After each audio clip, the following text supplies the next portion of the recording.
উপজেলা পরিষদে একজন নারী ভাইস চেয়ারম্যান আছেন কিংবা জনঅংশগ্রহণের সুযোগ আছে খুবই সীমিত, কিছু কিছু যে আছে ওয়ার্ড সভার একটা যেমন জন্ম নিবন্ধন আমাদের শরীর না গেলে তো সেটা হবে না। এইভাবে আমাদের অনেক জেলা পরিষদ আমাদের এই 2000 সালের জেলা পরিষদ আইনের আগের থেকে কিন্তু তাদের সম্মানীয় ভাতাটা যারা বৃদ্ধি করা হয় এগুলো আমি শেষ করলাম। ধন্যবাদ। তো এইগুলোর প্রেক্ষিতে আমরা বেশ কিছু প্রস্তাব, আমরা 6 ধরনের প্রস্তাব তুলে ধরেছি। সংস্কারের উদ্দেশ্যে যে প্রস্তাবগুলো আমরা দিয়েছি, আমাদের প্রথম প্রস্তাব যেটি সেটা হচ্ছে স্থানীয় পর্যায়ে ক্ষমতার বিকেন্দ্রীকরণ, সহকারী হিসাব কর্মকর্তা কাম কম্পিউটার অপারেটর নিয়োগ সহ প্রয়োজনীয় লোকবল নিয়োগের ব্যবস্থা করা।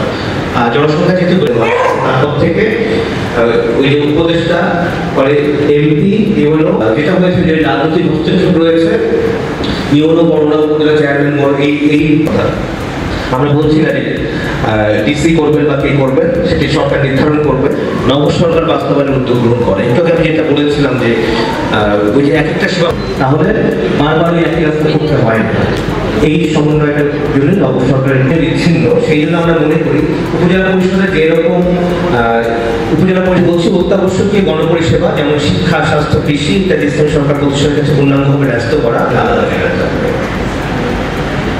আমাদের দ্বিতীয় যে প্রস্তাব সেটি হচ্ছে সরকার পর্যায়ে নির্বাচন। স্থানীয় সরকারের মডেল ট্যাক্স ছিল হালনাগাদ করাই, কিছু হালনাগাদ করাই উচিত, এটা অনেক পুরনো হয়ে গেল, যোগ এখন হস্তান্তরিত হয়নি, কারণ এটা তো আসার কোনো কারণেই নেই। আমরা চাই হবে এরকম ঘূর্ণায়মান পদ্ধতিতে যদি নির্বাচনটা ঘটে, একসময় আমরা বলতে নারীদের জন্য সংরক্ষণ করতে হবে, বলা আছে আইনে হস্তান্তরিত বিভাগ সেইগুলো যেন হস্তান্তর করা হয়, যেটা দায়িত্বে থাকবে না।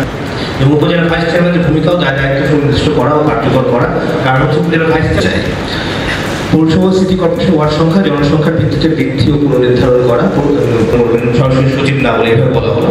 তো এই দ্বন্দ্বটা কিন্তু ভেতরে ভেতরে রয়ে গেছে, ফলে এটা করলে যেটা ঘটবে, আমরা যেটা বলছি জেলা পরিষদকে জেলার অর্থনৈতিক উন্নয়নের মূল কেন্দ্র হিসেবে গড়ে তোলা বলি, তার মানে হচ্ছে আমরা এখন ধরুন জেলা পরিষদের যদি 9টা ওয়ার্ড আছে, আর সকল স্থানীয় সরকার প্রতিষ্ঠানে নির্বাচিত নারী প্রতিনিধিদের ভূমিকা ও দায় দায়িত্ব সুস্পষ্ট করে। একটু আগে যেটা বলেছিলাম নারী প্রতিনিধি